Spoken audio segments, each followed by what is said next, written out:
وہ گناہ اس کی معافی نہیں ملے گی جسے ہلکا سمجھ کے کیا جائے گا۔ اللہ رب العزت فرمائے گا کہ تجھے میرے خوف کا ڈر تو نہیں تھا، تو نے یہی سمجھا تھا کہ بس گناہ ہے کر لوں گا کیا ہوگا۔ تو یہ اس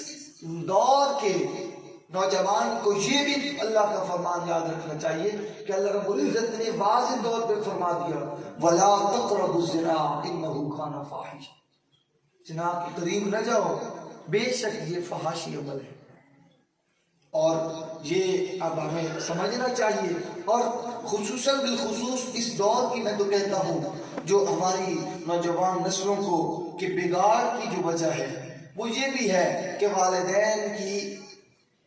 ان کی توجہ میں ہٹ درمی، والدین کی اپنی اولاد کے بارے میں توجہ میں ہٹ درمی، یہ ہماری اولادوں کو ہلاکت کی طرف لے کے جاتی ہے۔ پتہ ہی نہیں ہے ہماری اولادیں کیا کر رہی ہیں، کس کے ساتھ چل رہی ہیں، ان کے اوقات کے افعال کیا ہیں، مختلف اوقات میں ان کی مصروفیات کیا ہیں۔ اور وہ ایک ہوتا ہے نا بندے کو سمجھانے پہ حیات ہے، اور ایک ہوتا ہے تنی حیا، اندر کا جو حیا ہوتا ہے۔ تو پھر یہ مختلف قسم کی شخصیات ہوا کرتی ہیں، کئی ایسے ہوتے ہیں جو اشارہ پہ سمجھتے ہیں، اشارہ کو سمجھ کر زندگی گزارتے ہیں، اور کئی ایسے ہوتے ہیں جنہیں سمجھا بندہ تھک جاتا ہے۔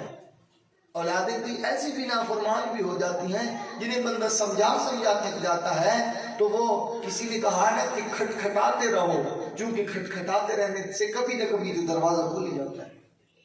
تو ہمارا کام ہے جو بڑے احباب ہیں یا جو بزرگ ہیں ان کا کام ہے سمجھاتے رہنا۔ یہ نہیں ہے کہ اگر ایک دفعہ کسی کو دعوت دی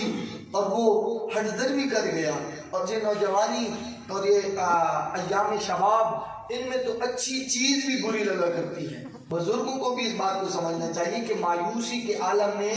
نہ گھس جایا کریں، مایوس نہ ہو جایا کریں۔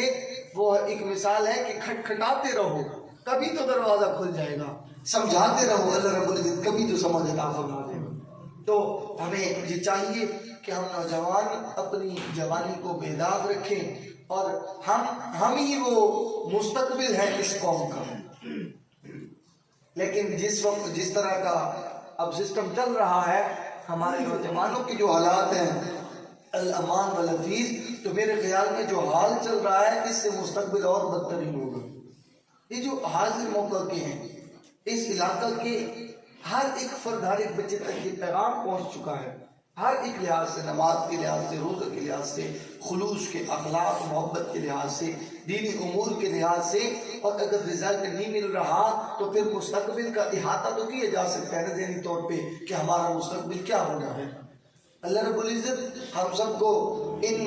عظیم باتوں کو سمجھنے کی توفیق عطا فرمائے، اور اس وقت سے بچائے کہ جب یہ کہنا پڑے اب پچھتائے کیا۔ اللہ رب العزت ہمیں اب موقع ہے، اس موقع میں فائدہ اٹھانے کی اور اپنے آپ کو سنوارنے کی توفیق عطا فرمائے۔